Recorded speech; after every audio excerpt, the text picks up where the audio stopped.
ನಾನು ನಿಮಗೆ ನಿನ್ನೆ ಹೇಳ್ದಂಗೆ ಒಂದು ವಿಶಿಷ್ಟವಾದ ಪ್ಲೇಸ್ಗೆ ಹೋಗ್ತಾ ಇದ್ದೀವಿ. ಬನ್ನಿ, ಮುಂದೆ ಏನಾಗುತ್ತೆ ಅಂತ ಅಪ್ಡೇಟ್ ಕೊಡ್ತಾ ಇರ್ತೀವಿ. ನಮ್ಮ ಚಾನೆಲ್ನ ಸಬ್ಸ್ಕ್ರೈಬ್ ಮಾಡಿ ಮತ್ತು ಶೇರ್ ಮಾಡಿ ಮತ್ತು ಲೈಕ್ ಕೊಡಿ. ಫೈನಲಿ ಬಸ್ ಸ್ಟಾಪ್ ಹತ್ರ ಬಂದ್ವಿ. ಬಸ್ ಸ್ಟಾಪಿಂದ ಸೀದಾ ಬಸ್ಸಲ್ಲಿ ಬಂತು, ಬಸ್ಸಲ್ಲಿ ಹತ್ಕೊಂಡ್ವಿ. ಇವತ್ತಾದರೂ ಫುಲ್ ಅಂದರೆ ಫುಲ್ಲು ಜರ್ನಿ ನಾವು ನಿಂತ್ಕೊಂಡೇ ಹೋಗಿರೋದು. ಆಮೇಲೆ ಅಲ್ಲಿಂದ ಚಿಕ್ಕಬಳ್ಳಾಪುರಕ್ಕೆ ರೀಚ್ ಆದ್ವಿ. ಅಲ್ಲಿಂದ ನಿಮಗೆ ಮಾಮೂಲಿ ಆಟೋಗಳು ಸಿಗುತ್ತೆ.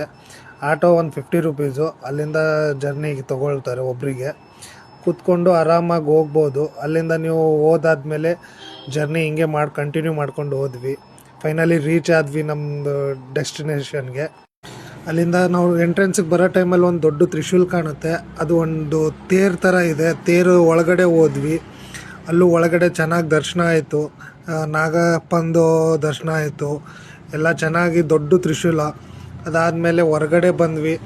ಎದುರುಗಡೆ ಮೇನ್ ಬಾಗಿಲ ಹತ್ರ ಒಂದು ದೊಡ್ಡದು ಒಂದು ನಾಗಪ್ಪಂದು ಒಂದು ಇದು ಇದೆ. ತುಂಬ ಟ್ರೆಡಿಷ್ನಲಾಗಿ ಚೆನ್ನಾಗಿದೆ.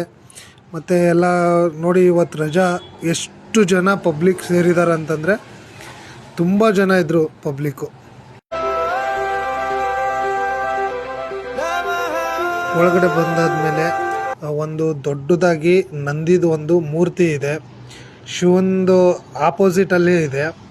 ತುಂಬ ದೊಡ್ಡದಾಗಿದೆ ನಂದಿದು. ಮತ್ತು ಅಲ್ಲಿಂದ ಮೇಲೆ ಹೋದ್ವಿ. ವ್ಯೂಸ್ ನೋಡಿದಾದ್ಮೇಲೆ ನಮ್ಮ ಮನೆಯವ್ರು ಹೇಳಿದ್ರು ನನಗೊಂದು ವೀಡಿಯೋ ಮಾಡು ಅಂತ. ಶಿವಂದು ಒಂದು ಮುಂದ್ಗಡೆ ಒಂದು ನಿಂತ್ಕೊಂಡು ವೀಡಿಯೋ ಮಾಡಿದ್ವಿ.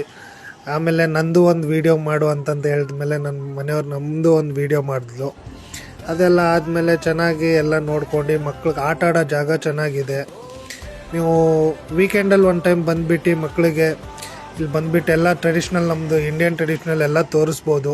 ಮಕ್ಕಳಿಗೆ ಆಟ ಆಡೋಕ್ಕೆ ಹೊಟ್ಟೆ ಹಸಿತಾ ಇದೆ ಅಂತ ಹೇಳ್ಬಿಟ್ಟು ರೆಸ್ಟೋರೆಂಟ್ ಬಂದುಬಿಟ್ಟು ಇವತ್ತಿಗೆ ಈ ಬ್ಲಾಗ್ನ ಮುಗಿಸ್ತಾ ಇದ್ದೀವಿ. ಪ್ಲೀಸ್ ನಮ್ಮ ಚಾನೆಲ್ನ ಶೇರ್ ಮಾಡಿ, ಸಬ್ಸ್ಕ್ರೈಬ್ ಮಾಡಿ ಮತ್ತು ಲೈಕ್ ಕೊಡಿ. Thank you.